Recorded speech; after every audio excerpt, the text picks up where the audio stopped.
De la duda me atormente, yo no confío con la mente, lo hago con el corazón. Ustedes se la saben. Y esperaré en la tormenta, aunque tardare tu respuesta, yo confiaré en tu providencia.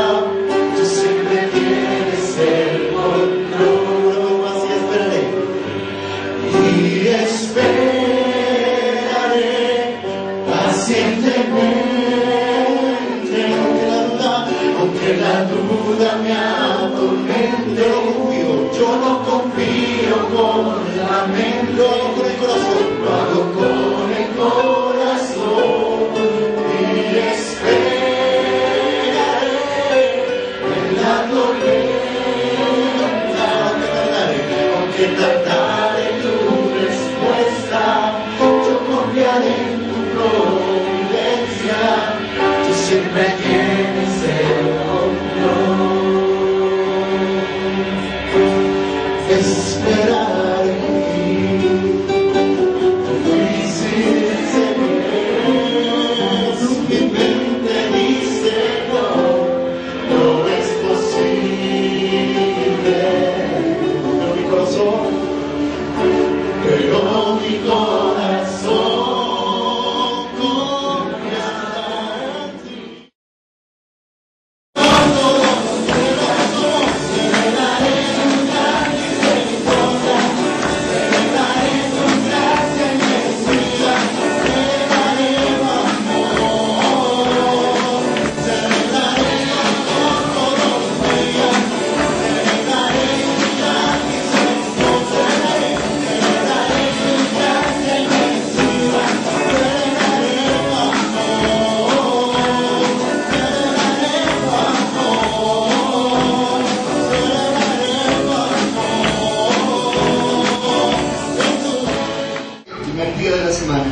Entonces tomamos este ratito para presentar delante de Dios estas primicias, ¿cierto? Estas primeras horas del día y reunirnos para agradecer al Señor. ¿Qué le parece si lee conmigo? Ahí donde estás, tienen. En los tiempos de Jesús era costumbre lavar los pies a las visitas. Que conste en los tiempos de Jesús. Por razones de comodidad e higiene. Los caminos eran polvorientos y el lavado de los pies era signo de hospitalidad. Generalmente, esta tarea la realizaba el más bajo de los esclavos. Con este gesto revolucionario, Jesús demostró cuán amplio era su amor para con los suyos. Él quería enseñarnos que servir es un acto honorable, no deplorable, sino honorable.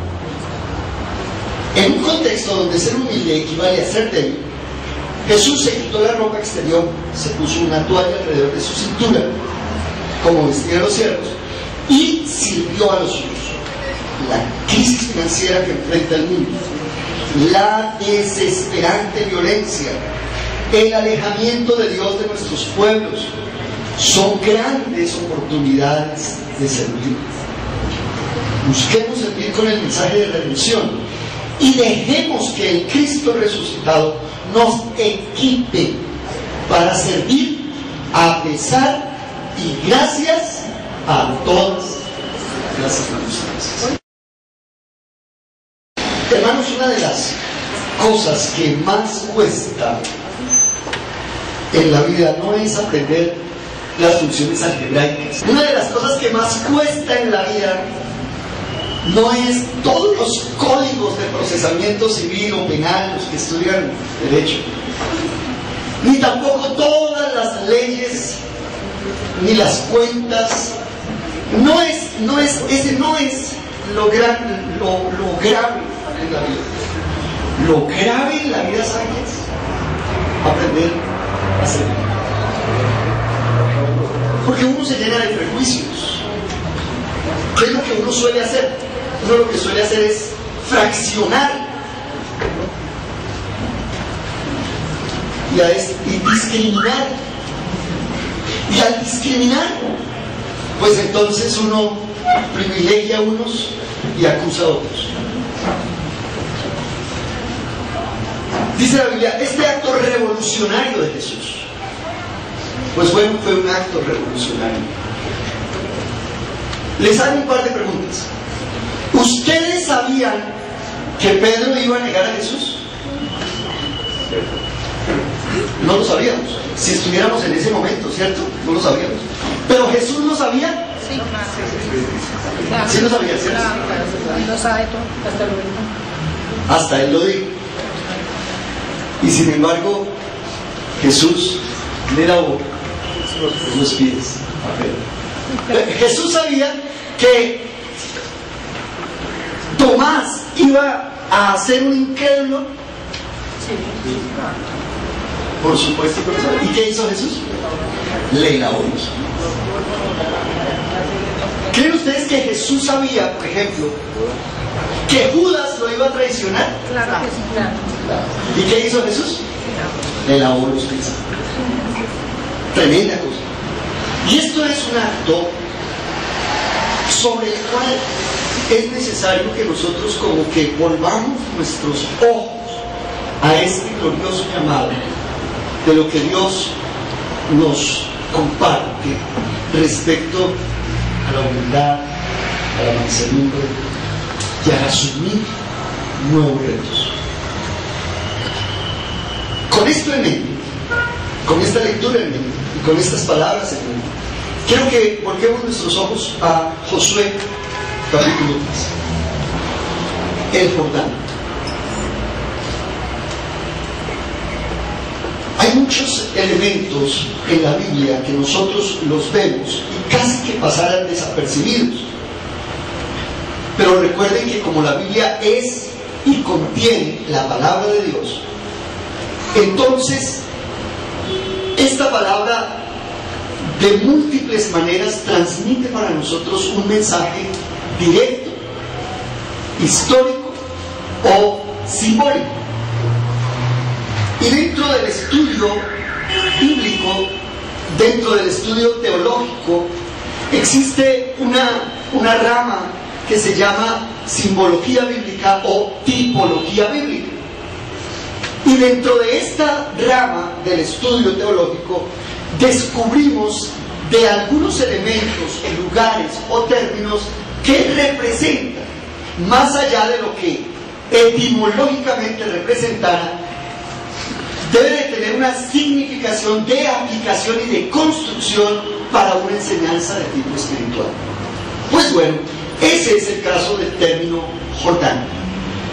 Si leemos a primera vista, Jordán es sencillamente uno de tantos ríos que atraviesan un lugar, una ciudad o un país. Pero en la Biblia, el término Jordán, más allá de ser el nombre personal de un río, tiene una significación. Y para descubrir esa significación, nos vamos a la raíz del término. Jordán proviene de una raíz hebrea que al traducirla al español tiene una significación muy llamativa. Jordán traduce el que se humilla. El que se humilla. El que se humilla. El que se inclina. O agacharse, o inclinarse, o humillarse. Y cuando uno descubre la significación de la raíz de este término, entonces llama poderosamente la atención. Y nos vamos a hacer un recorrido bíblico por todos aquellos lugares donde aparezca la palabra, en este caso la palabra Jordán, para ver si lo que traduce el término tiene que ver con la historia que nos cuenta. Y haciendo esto, precisamente con el Jordán, con el término Jordán, pues descubrimos una serie de elementos y de historias que están alrededor de este río que nos llaman poderosamente la atención y que transmiten un mensaje simbólico pero aplicable, real para nosotros hoy en día. Quiero invitarlos entonces a que hagamos este recorrido. Existen muchos muchos elementos, muchas historias alrededor, pero he seleccionado para compartir con ustedes tres historias alrededor de este río. La primera tiene que ver, si comenzamos de adelante hacia atrás, tiene que ver precisamente ¿con qué? Con el bautismo de Jesús. ¿Recuerdan ustedes dónde fue bautizado Jesús? En el río Jordán. Pero me llama mucho la atención el evento del bautismo, porque no es solamente que Jesús llegó ahí y la Biblia diga llegó y entonces lo bautizaron y ya. Lo que me llama la atención es la conversación que Jesús sostiene con aquel que lo va a bautizar. ¿Recuerdan cómo se llama? Juan el Bautista.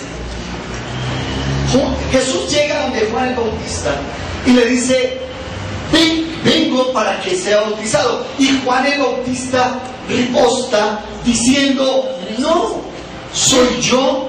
¿Recuerdan la historia bíblica? Soy yo el que necesito ser bautizado. Y recuerdan las palabras de Jesús: hagámoslo así, porque es necesario que cumplamos toda la palabra. Entonces, ¿qué descubrimos a propósito del significado?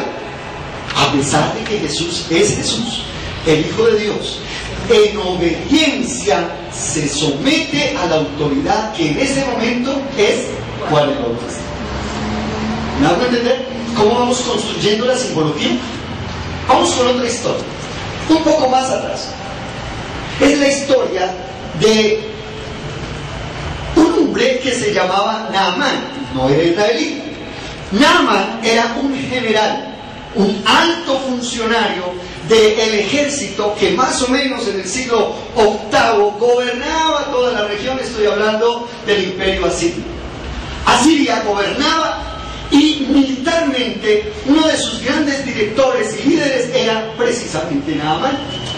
Naamán seguramente que tenía muchos cargos, mucho poder, mucho dinero, mucho poder político, mucho poder militar, pero tenía un problema, y es que era leproso. Tenía una enfermedad llamada lepra. Si este hombre fuera judío, no podría haber ejercido ningún cargo, porque los judíos, para la lepra para los judíos era algo inmundo. Pero como él no era judío y en su país no tenían esta concepción, podía ejercer. Sin embargo, milagrosamente, él se enteró que podía hablar con alguien que lo podría sanar, y llega donde Eliseo precisamente. Y Eliseo le dice: Naamán viene y se presenta para que he venido desde muy lejos con todos estos regalos para que me sane. Y Eliseo contesta: ¿soy yo acaso Dios para dar vida o muerte? Mejor hagamos una cosa, le dice Eliseo a Naamán: vaya, ¿a dónde? Al río Jordán, y se zambulle 7 veces. Este hombre, en su actitud de alto funcionario, responde: en mi país existen ríos menos caudalosos, menos sucios, existen ríos más turísticos, más agradables, más limpios, más atractivos, porque no me baño allá. Eliseo le dijo: haga lo que quiera. Se fue muy enojado este Naamán, y en el camino uno de los siervos le dice: amor, si el profeta le hubiera dicho que tuviera que pagar tal cosa, no lo habría pagado, o que hubiera hecho tal otra, seguramente lo habría hecho. ¿Por qué no obedece? A ver qué pasa. Y la Biblia dice que este hombre fue al Jordán. ¿Qué significa Jordán? Humillación. Fue al Jordán, y en un acto de obediencia, su gran altura, su gran poder, su gran dominio, su gran jerarquía, su gran posición, la dejó a un lado, y en un acto de obediencia se zambulló 1, 2, 3, 4, 5, 6 y 7 veces. Y la Biblia dice que a la 7ª vez su piel quedó convertida en una suavidad como la suavidad de un bebé.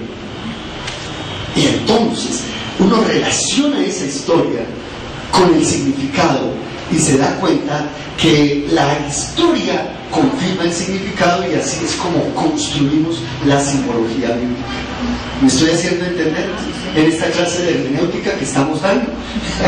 Entonces, cuando este hombre se siente limpio, va de regreso a donde el profeta y le ofrece dinero, regalos, y el profeta dice lo que diga el dedo.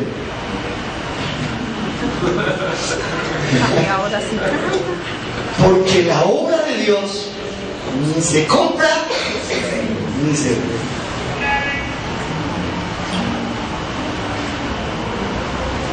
Una tercera historia, precisamente con el mismo personaje, Eliseo. Antes de Eliseo ser el gran profeta que fue, quiero decir, entre otras cosas, que Eliseo es el personaje bíblico con mayor unción de milagro. No hay otro personaje bíblico que haya tenido un recorrido del ministerio que Dios le dio, que tuviera una mayor unción que él para hacer milagros. Y al final se murió de una enfermedad. Soberanía de Dios.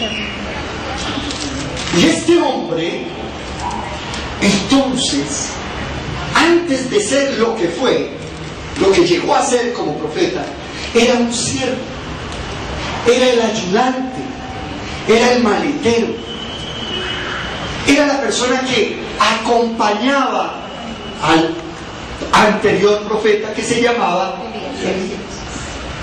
Y este hombre, en un acto de obediencia, de sujeción a la autoridad, por eso es tan importante aprender que yo no puedo pedir lo que no doy, yo no puedo exigir a otros que hagan lo que yo no hago, ¿cierto? Es un principio de la naturaleza. Si usted espera que otros se le sometan, usted tiene que someterse. Y eso fue lo que hizo Eliseo. Obedeció. Y en esta obediencia, al final de la historia de Elías, Dios le dice a Elías que tenía que ir hasta cierto lugar, porque allá iba a desencadenarse toda la historia. Fue de lugar en lugar, y cuando va a llegar al último punto, entonces la historia nos cuenta que para llegar a ese punto tenían que pasar por el río. Y entonces Eliseo se queda observando a Elías a ver cómo es que le vamos a hacer. ¿Será que va a venir un helicóptero y nos va a pasar al otro lado? Se queda observando. Cuando uno observa, ¿qué hace? Aprende. ¿Qué hizo Elías? Cogió su manto, lo sacudió delante de las aguas del Jordán e invocó la presencia de Dios, y en ese momento las aguas se detuvieron y ellos pasaron allá al otro lado. En el otro lado, la Biblia nos narra cómo vino un carro de fuego y se llevó a Elías para el cielo, y se quedó quieto, solito. Se quedó solo, y al quedarse solo se regresó, y al regresarse, ¿con qué se encontró? Otra vez con el río. Entonces, ¿qué hizo Eliseo? ¿Qué fue lo que él había visto hacer? Entonces volvió a hacer lo mismo. Cogió el manto, lo sacudió sobre las aguas, ¿y qué dijo? ¿Dónde está el Dios de Elías? Lo mismo que pasó con Elías, ahora que pase conmigo. ¿Y qué ocurrió? Volvió a pasar lo mismo. Las aguas se dividieron y él pasó. Resulta que a Eliseo lo veían como el ayudante de Elías, no como el profeta. Así es que cuando él pasa por segunda vez el Jordán, entonces ya la actitud con que los miran los demás va a hacer. Volvamos al texto bíblico. ¿Quién era Josué?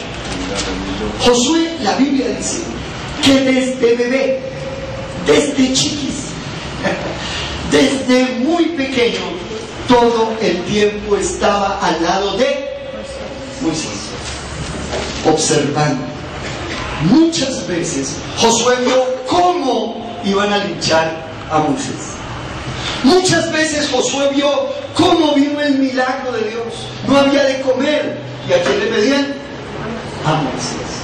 No había agua para beber porque estaban en el desierto. ¿Y a quién le pedían? A Moisés.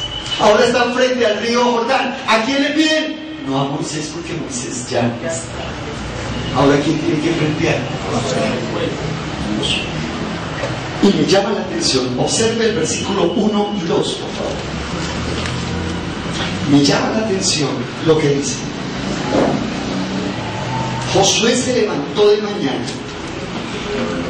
Fueron todos los hijos de Israel y partieron desde Sitín, el último punto geográfico antes de entrar a la tierra prometida, Sitín. Y vinieron ¿hasta dónde? Hasta el Jordán. Hasta la orilla. Y se quedaron ahí. ¿Cuántos días? Versículo 2. 3 días. ¿Cuántos días? 3 días. 3 días. ¿Qué creen ustedes que pasó durante esos 3 días? ¿Qué creen ustedes que pasó por la cabeza de Josué? ¿Y ahora qué? ¿Y ahora qué? Ahora es a él el que le toca frentear. Ahora es él el que tiene que poner el pecho. Ahora es él el que tiene que tomar decisiones. Ahora es él. Ya no está Moisés, ahora es él. Ay. Seguramente a ustedes y a mí nos ha pasado que antes podíamos escudarnos detrás de algo. Cuando usted era empleado y entonces ocurría una crisis, ¿qué hacía? Se iba detrás del jefe y a ver qué hace. Pero ahora que usted es el que manda, ahora que usted es el que frentea el departamento aquel, ahora que usted es el que tiene que, usted que tiene una microempresa, ahora que usted es el que tiene que pagarle a otro. Cuando nos toca a nosotros asumir, tomar las riendas, asumir la responsabilidad, entonces necesariamente nuestra manera de pensar tiene que cambiar. Y por eso hay una palabra aquí que yo quiero que ya la leímos, pero yo quiero que usted la vuelva a subrayar, por favor. Y es el versículo 7. Versículo 7. ¿Ya lo tienen? ¿Cómo dice? Josué, desde este comenzaré a engrandecer delante del pueblo. Desde este. ¿Y por qué dice desde este día? ¿Sabe por qué? Porque la vida de Josué a partir de este instante nunca más iba a ser la misma. La historia se repite. La historia de Josué va a ser una antes de este evento y después de este evento. Y repito, muy seguramente a nosotros nos ha ocurrido. Hace un momento les compartí 3 historias del Jordán. Y frente a eso, entonces, yo quisiera colocarle un nombre a eso. Y es el bautismo de Jesús en el Jordán. Lo he llamado la representación del sello de la ley. El sello de la ley. El bautismo no es perdón de pecados. Yo no me bautizo para que en el bautismo me perdonen los pecados. Y que me perdonan mis pecados y me hacen nueva criatura es. El bautismo es un acto público con el que yo proclamo lo que creo, en el que yo públicamente digo: Jesús me ha perdonado, me ha salvado, me ha hecho una nueva criatura. El acto del sello de la fe. ¿Cuál es el primer paso? Jesús dijo esta frase. A ver, como en el colegio, complete la frase. Aprendan de mí, dice Jesús, aprendan de mí. Que soy manso y humilde de corazón. ¿Que soy qué? Manso y humilde. Manso. ¿Y qué más? Y humilde.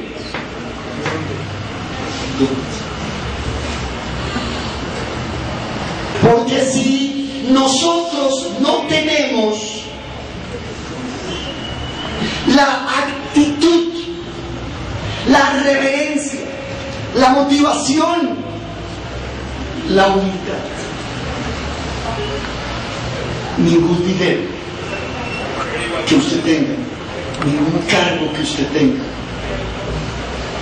ninguna buena idea que usted tenga, ninguna cosa agradable que usted tenga va a servir de como catapulta, sino al contrario, eso mismo va a servir en usted de vergüenza. El que se humilla será exaltado. ¿Qué creen ustedes que Jesús estaba pensando cuando él estaba inclinado lavándole los pies a Judas? ¿Qué creen ustedes que estaba pensando? Jesús sabía que Judas lo iba a traicionar, teniendo en sus manos los pies de Pedro. ¿Qué creen ustedes que iba a pasar? ¿Qué pensaría Jesús? Lástima que este tobillo no fuera el cuello.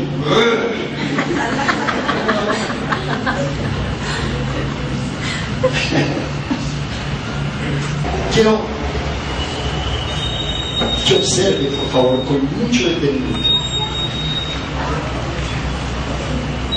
este versículo, el versículo 15, por favor.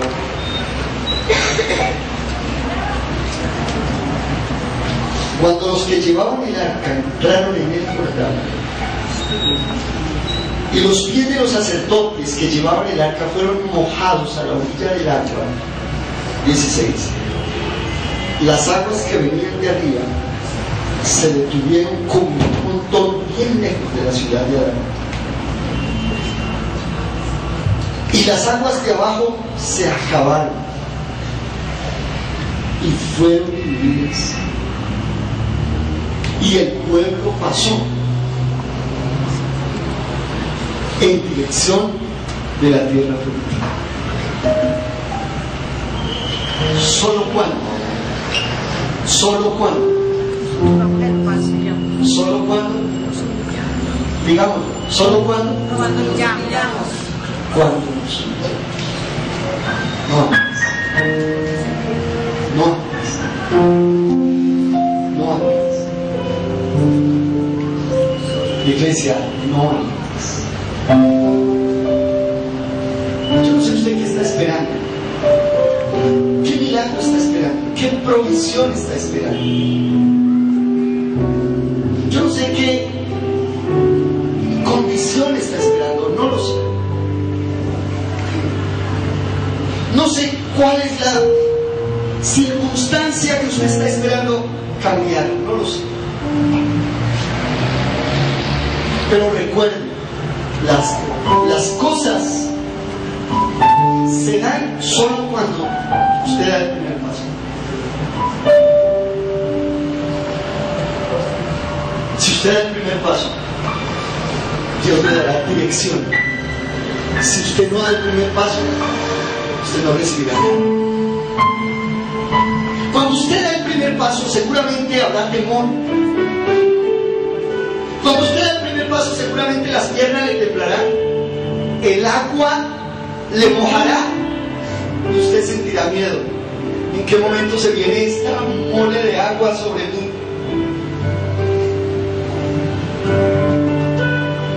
Si yo voy, de pronto me recibirán con una piedra en cada mano. Si yo digo, si yo invierto, no me comprarán. Si yo hago, no me saldrá. Y para el caso de Josué fueron 3 días. Para el caso de nosotros a veces es meses, a veces años.